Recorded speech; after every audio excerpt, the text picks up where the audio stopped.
tahun 2025. Di tengah berbagai tantangan dan ketidaksempurnaan, DPR RI terus menjalankan amanah dengan kesadaran penuh untuk selalu menyempurnakan.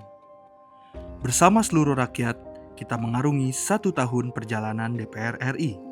Perjalanan yang menguji untuk terus memperbaiki sekaligus menguatkan. Tahun ini menjadi momentum penting untuk menegaskan arah kebijakan kenegaraan, menghantarkan capaian, sekaligus mengakui berbagai tantangan yang masih harus ditata bersama. Momentum sidang tahunan MPR RI dan sidang bersama DPR RI dan DPD RI menjadi ruang konsolidasi nasional agar seluruh agenda pembangunan tetap berada pada rel yang berpihak kepada rakyat.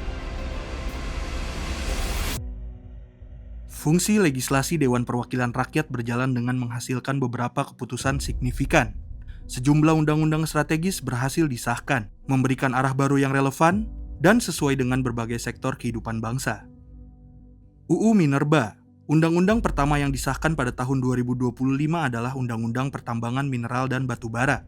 UU ini diarahkan untuk memperkuat pengelolaan sumber daya alam secara berkelanjutan, sekaligus mendorong hilirisasi, peningkatan penerimaan negara, dan penciptaan lapangan kerja. UU TNI, DPR juga menyetujui RUU TNI menjadi undang-undang untuk memberikan kepastian hukum atas peran TNI, termasuk dalam operasi militer selain perang seperti penanggulangan terorisme, bantuan bencana, dan pengamanan objek vital nasional. UU ini juga mengatur penugasan prajurit TNI aktif pada jabatan sipil tertentu, serta penyesuaian usia pensiun, guna mengoptimalkan sumber daya manusia yang profesional dan berpengalaman. UU tentang pembentukan atau penataan kabupaten dan kota di Sulawesi. DPR selanjutnya mengesahkan 10 undang-undang tentang kabupaten dan kota di beberapa daerah di Sulawesi. Ke-10 undang-undang tersebut membahas pembaruan batas wilayah dan status daerah untuk meningkatkan efektivitas pelayanan pemerintahan dan pembangunan lokal khususnya daerah Sulawesi. Undang-undang penyelenggaraan ibadah haji dan umroh. Tata kelola penyelenggaraan ibadah haji dan umroh terus diupayakan agar pelayanan terus berjalan optimal. Pengesahan Undang-Undang Nomor 14 Tahun 2025 tentang penyelenggaraan ibadah haji dan umroh memastikan setiap tahapan ibadah berjalan lebih tertata, aman, dan nyaman. Mulai dari keberangkatan ke Tanah Suci hingga kepulangan ke tanah air. UU APBN 2026. DPR RI secara resmi mengesahkan APBN tahun anggaran 2026 menjadi undang-undang. Seluruh fraksi di DPR menyatakan persetujuan menjadikan APBN 2026 sebagai landasan fiskal pertama pemerintahan Presiden Prabowo Subianto. APBN 2026 diarahkan untuk mendorong pertumbuhan ekonomi yang inklusif dan berkeadilan, sekaligus memperkuat ketahanan pangan, energi, dan kesejahteraan masyarakat. UU BUMN. Revisi Undang-Undang Badan Usaha Milik Negara atau BUMN telah resmi disahkan menjadi undang-undang.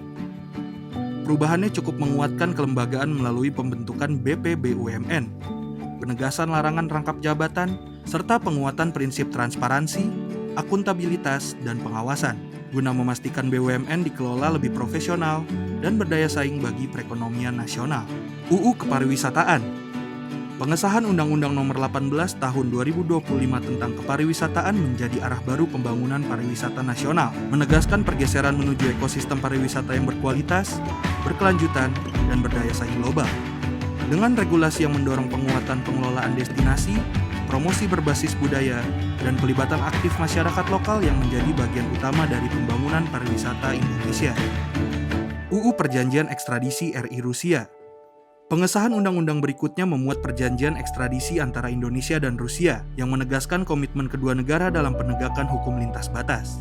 Kerjasama ini mengatur ekstradisi pelaku tindak pidana dengan ancaman hukuman penjara paling singkat 1 tahun.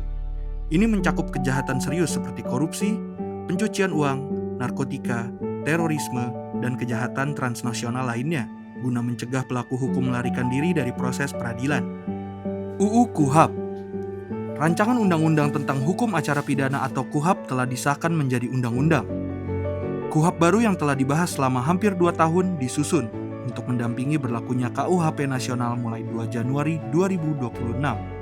Dengan tujuan menyeimbangkan kewenangan negara dan memperkuat perlindungan hak warga negara, regulasi ini diharapkan menghadirkan proses peradilan pidana yang lebih adil, transparan, dan berorientasi pada keadilan yang objektif. UU Penyesuaian Pidana. Rapat Paripurna DPR RI menyetujui rancangan undang-undang tentang penyesuaian pidana menjadi undang-undang. UU ini menjadi langkah penting menyiapkan sistem pemidanaan nasional sering berlakunya KUHP Nasional tahun 2026. Penyesuaian dilakukan agar seluruh aturan pidana, baik dalam undang-undang sektoral maupun peraturan daerah, selaras, adil, dan konsisten. Keseluruhan produk legislasi ini menegaskan komitmen DPR RI dalam menghadirkan fondasi kebijakan yang adaptif, berpihak, dan selaras dengan dinamika kebutuhan masyarakat.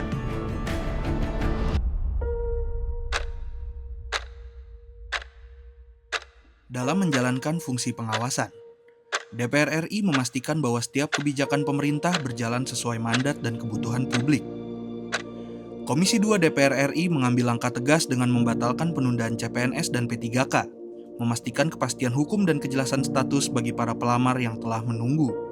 Tak berhenti di sana, DPR RI juga mengawal serius persoalan tenaga guru madrasah, memperjuangkan kejelasan status serta peningkatan kesejahteraan mereka sebagai garda depan pendidikan bangsa. Di sektor kelautan, kontroversi pembangunan pagar laut di Tangerang dan Bekasi mendapat perhatian serius.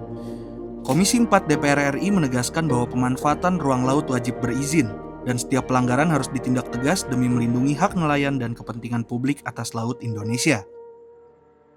DPR RI menjalankan fungsi anggaran sebagai instrumen utama untuk memastikan setiap rupiah APBN benar-benar berpihak kepada kepentingan rakyat.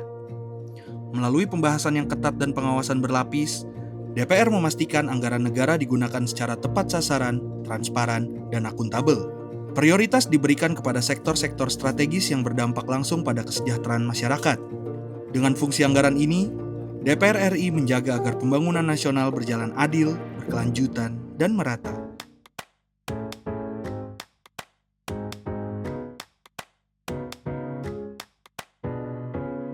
Di tingkat internasional, DPR RI terus menjalankan diplomasi parlemen untuk memperkuat posisi Indonesia di berbagai forum global. Salah satu peran strategis tersebut diwujudkan melalui kepercayaan sebagai tuan rumah konferensi ke-19 Uni Parlemen Negara-Negara Organisasi Kerjasama Islam atau PUIK.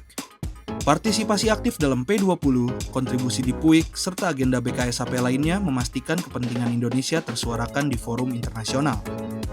Melalui diplomasi parlemen, DPR RI juga mendorong penghentian agresi Israel dan pengakuan Palestina sebagai negara merdeka dan berdaulat dalam sidang ke-150 Interparliamentary Union atau IPU di Uzbekistan.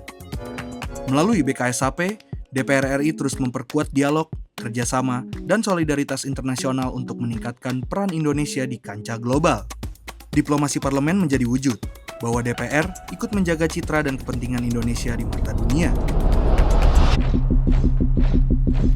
Tahun 2025 juga menjadi tahun yang mengingatkan kita akan kekuatan aspirasi rakyat. Demo besar pada bulan Agustus menjadi momentum evaluasi bersama. DPR merespon dengan langkah-langkah cepat, mulai dari peninjauan kebijakan hingga pemenuhan tuntutan masyarakat. Aspirasi rakyat kembali ditegaskan sebagai dasar utama dalam penyusunan kebijakan publik. Pemirsa, Wakil Ketua DPR RI Cucun Ahmad Syamsurijal prioritaskan pemulihan akses nasional. DPR RI mendorong pemulihan ekonomi pasca bencana di Aceh, Sumatera Utara, dan juga Sumatera Barat. Menjelang akhir tahun, bencana besar melanda Sumatera. DPR RI hadir, memberi bantuan langsung, mengawal mitigasi, dan pemulihan pasca bencana, memastikan koordinasi lintas lembaga berlangsung cepat dan tepat.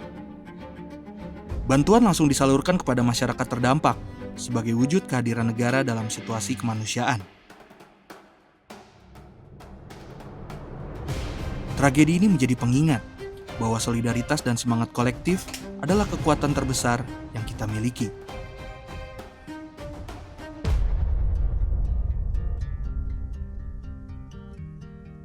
Seluruh perjalanan sepanjang 2025 mengarah pada satu tujuan, transformasi DPR RI. Kita, seluruh anggota DPR RI harus selalu mawas diri dan menyadari bersama bahwa kebutuhan dan aspirasi rakyat agar kehidupannya semakin mudah dan sejahtera. Transformasi ini tentang membangun kepercayaan, tentang menghadirkan lembaga perwakilan yang lebih matang, inklusif, dan bertanggung jawab. Terima kasih kepada seluruh rakyat Indonesia. Perjalanan ini kita tempuh bersama, dan bersama pula kita melangkah menuju Indonesia yang lebih baik.